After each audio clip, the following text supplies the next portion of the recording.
দর্শক, আমি শ্রুতি খান চলে আসছি আপনাদের সাথে কথা বলার জন্য। আর বর্তমান অন্তর্বর্তী সরকার, আপনারা জানেন, বৈষম্য বিরোধী ছাত্রদেরকে দোহাই দিয়ে ক্ষমতায় এসেছেন এবং ক্ষমতায় আসার পর থেকে নির্লজ্জের মতো একের পর এক রাজনৈতিক অদক্ষতার পরিচয় দিয়েছেন এবং তার বর্বরোচিত নিষ্ঠুরতা, এবং তিনি মনে করেন যে শোষণ এবং শাসন এবং নিষ্ঠুরতা মানুষকে, মানে গণমানুষকে ভয়, আতঙ্ক এবং হত্যা, বিভিন্ন নিপীড়ন, নিষ্ঠুরতার মাধ্যমে তিনি তার নিজের যে অবস্থান সেটা পাকাপোক্ত করবেন, সেই আশায় স্বপ্নে দিন গুনছেন বর্তমান অন্তর্বর্তী সরকার এবং তার সহযোগীরা। তারা ভাবছেন যে যত নিষ্ঠুর হবে ততই তাদের ক্ষমতা পাকাপোক্ত হবে। সেই জায়গা থেকে আপনারা জানেন যে জাতীয় পার্টির জিএম কাদের সহ তার দলবলকে বিভিন্নভাবে এই সরকার ক্ষমতা আসার পর থেকে হয়রানি করছে। তাদেরকে ঐক্য সরকার গড়তে গিয়েছে, সবাইকে ডাক দিয়েছে, সেখানে তাদেরকে ডাকা হয়নি। বা নির্বাচনের যে দাবি দফাগুলো আছে, যারা যারা তার অন্তর্বর্তী সরকারের খুব প্রিয় ব্যক্তি বা যারা তাকে ক্ষমতা এনেছেন বা ৭১-এর স্বাধীনতা চেতনার বিরোধী শক্তি, তারা কিন্তু এই সরকারের সাথে দেখা করেছে বা তাদের সঙ্গে মিটিং করেছে। তাদের যে মনের কথা বা ওরা সংবিধান সংশোধনের জায়গায় কি চায় সবকিছু তারা খোলামেলা এবং দাবি সহকারে জমা দিয়েছে, কথা বলতে পেরেছে। একমাত্র আওয়ামী লীগ সরকারের সাথে যে 14 দল জোট ছিল, সেই দলের কাউকে ডাকা হয়নি এবং সাথে বিরোধী দল হিসেবে আওয়ামী লীগ সরকার চলাকালীন সময় জিএম কাদের সহ যে জাতীয় পার্টির নেতাকর্মীরা আছে, তারা কেন বিরোধী সরকার হিসেবে ছিলেন সেই সরকারের সাথে সরকার পরিচালনা করার সময়, সেই অপরাধে তাদেরকেও কিন্তু তাদের সেই লিস্ট থেকে বাদ দেওয়া হয়। এই মুহূর্তে যে খবরটা আমি আপনাদের সামনে নিয়ে আসছি সেটা হচ্ছে জিএম কাদের ও তার অনুসারীদের গ্রেফতারের নোটিশ জারি করেছে। দেখেন, তাদেরকে যদি গ্রেফতার করা হয় বা তাদের নোটিশ দেওয়া হয় তাহলে বিষয়টা কেমন হবে। তো জনগণকে যেভাবে বর্তমান সরকার কোণঠাসা করছেন এবং বিভিন্ন দলের নেতাকর্মীদেরকে কোণঠাসা করছেন এবং কুপিয়ে হত্যা করে বা বিভিন্ন ছলে বলে কৌশলে হত্যা করে, তাদের বাড়িঘর জ্বালিয়ে পুড়িয়ে দিয়ে, তাদেরকে না পেলে তাদের মা বোনদেরকে হত্যা করে তারা যে নিষ্ঠুরতার প্রমাণ দিচ্ছে, সেটা কিন্তু তাদের নিজেদেরই পায়ে কুড়াল মারছে। মানে তারা নিজেদের যে স্থায়িত্বের কথা স্বপ্ন দেখছে সেটা দীর্ঘস্থায়ী না হয়ে বরঞ্চ দিন দিন তাদের সমস্যা তাদের পায়ের গোড়ায় গিয়ে পৌঁছবে। তো দেখেন খবরের মধ্যে কি বলেছে, যে বৈষম্য বিরোধী ছাত্র আন্দোলনের হত্যা মামলার আসামি করছে জিএম কাদেরকে। আপনারা জানেন যে এই জিএম কাদের কিন্তু বিভিন্ন বক্তব্যে বলেছে যে আমরা ছাত্রদের সঙ্গে ছিলাম, আমরা আছি এবং তাদের সাথে আমরা থাকব।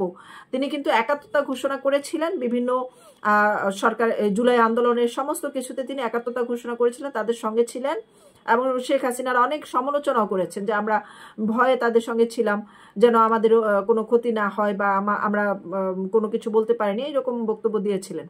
তো রোববার অন্তর্বর্তীকালীন সরকারের প্রধান উপদেষ্টা ডক্টর মোহাম্মদ ইউনূস, স্বরাষ্ট্র উপদেষ্টা, পুলিশের আইজিপি, ডিএমপি কমিশনার, মিরপুর জোনের উপকমিশনার, ডিসি ও মিরপুর মডেল থানার ভারপ্রাপ্ত কর্মকর্তাকে ওসি এই নোটিশ পাঠিয়েছেন।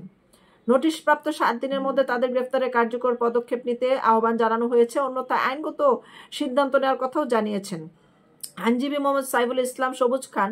নোটিশে বলা হয় যে বিগত হাসিনা সরকারের শাসনামলে দখলে লক্ষ্য করা যায় 2014, 2018 ও সর্বশেষ 2024 সালে স্বৈরাচারী সরকারের নির্বাচনে জাতীয় পার্টির কারণেই শেখ হাসিনা একদলীয় নির্বাচন করার সাহস পেয়েছে। জাতীয় পার্টির উপর ভর করে শেখ হাসিনা জনগণের দিনের ভোট রাতে চুরি করে এবং ভোটারবিহীন নির্বাচন করেছে, এগুলা বলেছে আর কি।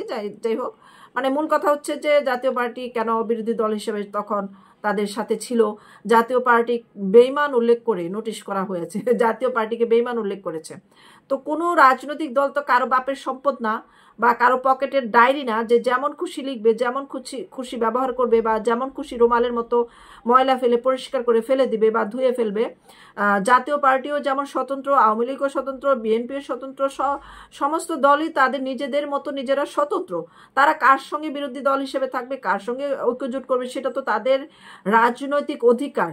তো সেই অধিকার ক্ষুণ্ণ করে বর্তমান অন্তর্বর্তী সরকার যে ধরনের বক্তব্য উল্লেখ করেছে, যে বেঈমান এবং যে ধরনের কথা বলেছে, এটা আসলে অসামঞ্জস্যপূর্ণ লাগছে আমার কাছে।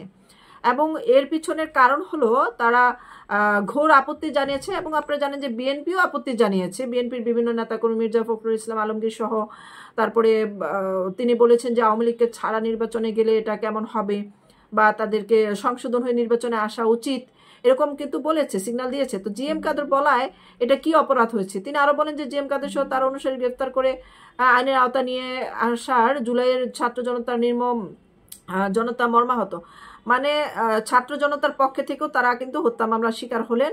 জিএম কাদের মিরপুর মডেল থানায় এজাহার নামায় আসামি হয়েছেন, অথচ তাকে এই মামলার আসামি চোখে দেখা হচ্ছে না, কারণ দ্রুত হত্যা মামলার আসামিকে গ্রেফতার করে শহীদদের আত্মার প্রতি সুবিচার অনুরোধ করা হচ্ছে। আপনারা জানেন যে 2 জন শহীদের নাম ছাড়া আর কারো নাম কিন্তু তারা বলতে পারে না। আবু সাইদ মুগ্ধ এছাড়া আর কোনো নাম তারা বলতে পারে না। এবং আবু সাইদের হত্যাকাণ্ডের রহস্য ফাঁস হয়েছে যে আবু সাইদকে পরিকল্পিতভাবে হত্যা করা হয়েছে এবং তার যে সহযোদ্ধা ছিল বা সহ বিক্ষোভকারী ছিল রাস্তায় রাজপথে, তারাই কিন্তু তাকে তুলে নিয়ে গেছে রাস্তা থেকে, নিয়ে তাকে 4-5 ঘন্টা পরে হাসপাতালে নিয়ে যায় এবং ওই মুহূর্তে তাকে মৃত্যু নিশ্চিত করে হাসপাতালে নেওয়া হয়। সেই সময়ের ভিতরে কিন্তু তাকে মেরে ফেলার যত ধরনের উপক্রম আছে সবগুলি ব্যবস্থা নিয়েছে তারা এবং তাকে হত্যা করেছে রাজনৈতিক ফয়দা লুটার জন্য। এবং নাহিদ ইসলাম আরটিভিতে একটি ইন্টারভিউ দিয়েছে যে আবু সাইদের মৃত্যুটাই আমাদের টার্নিং পয়েন্ট ছিল। তার পাশাপাশি মুগ্ধকে দেখেন, স্নিগ্ধ নামে আরেকজন বের হয়ে গেল, সে নাকি যমজ ভাই। এর আগে কেউ জানেও না স্নিগ্ধকে মুগ্ধকে। তারপরে মুগ্ধ পানি লাগবে পানি বলে যে রাস্তায় চিৎকার করেছিল, সেই সময় কিন্তু তাকে দেখা গেছে যে সে ঘেমে গেছে, এদিক দিয়ে ঘাম পড়তেছে, সে এইভাবে ঘাম মুছতেছে বা রাস্তায় থেকে সে দুর্বল হয়ে গেছে, বা তাদের আগের যে পরিকল্পনা সিনেমার স্ক্রিপ্ট ছিল সে সেই অনুযায়ী এভাবে ধরেই হয়ে গেছে। ওই সিনটা কিন্তু সাদা কালো ছিল, তো সাদা কালো অবস্থাতে ব্লাড কালো দেখা যায়, তো ব্লাড কোথায় ছিল? ব্লাড কিন্তু কেউ দেখা নেই। পরবর্তী সময় নাটক সাজানো হলো, সে হাসপাতালে স্ট্রেচে শুয়ে আছে, ওইখানে ব্লাড মাথায় পট্টি দেওয়া, এখানে রং পড়ে আছে, মানে রক্তের মতো রং পড়ে আছে, সেটা দেখানো হয়েছে। এর পরবর্তী সময়ে এই মুগ্ধকে নিয়ে এখন জনগণ বিশ্বাস করতে চাচ্ছে না যে মুগ্ধ মারা গেছে। এখন যে স্নিগ্ধ নামে ঘুরে বেড়াচ্ছে সেই মূলত মুগ্ধ, এটা প্রত্যেকেই এখন মনে করছে।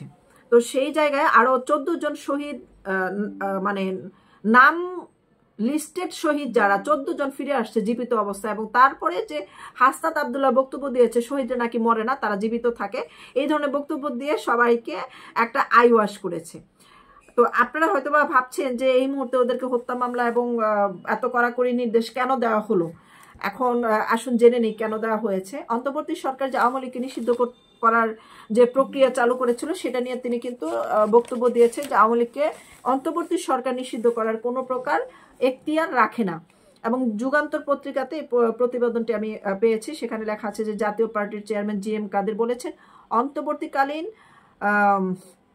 অন্তর্বর্তীকালীন সরকার আওয়ামী লীগকে নিষিদ্ধ করতে পারে না, সেটা উচিত না।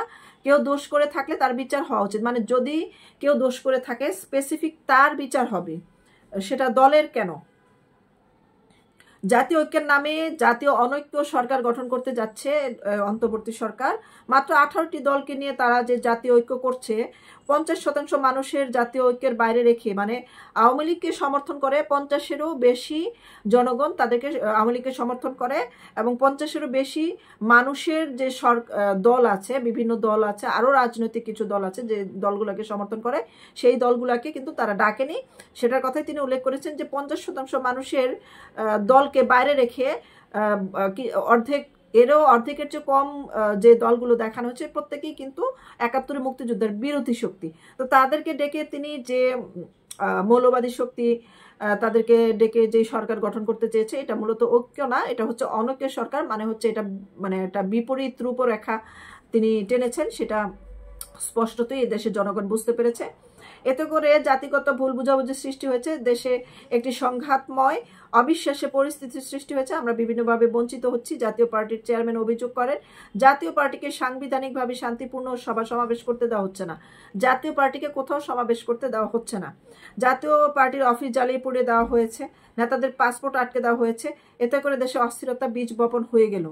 এই অস্থিরতা, এই যে নানাভাবে বিভিন্ন জনগণকে হয়রানি করা হচ্ছে, বিভিন্ন মানুষকে মারা হচ্ছে, বিভিন্নভাবে প্রকাশ্যে এবং অপ্রকাশ্যে মারা হচ্ছে, সেই নারী ও শিশুদের উপর নির্যাতন হচ্ছে, প্রাণীকুলের উপর নির্যাতন হচ্ছে, সেন্ট মার্টিনে দুর্ভিক্ষ লেগে গেছে, প্রাণীরা দুর্ভিক্ষে মারা যাচ্ছে, খাবার না পেয়ে মানুষ মারা যাবে কিছুদিনের মধ্যে।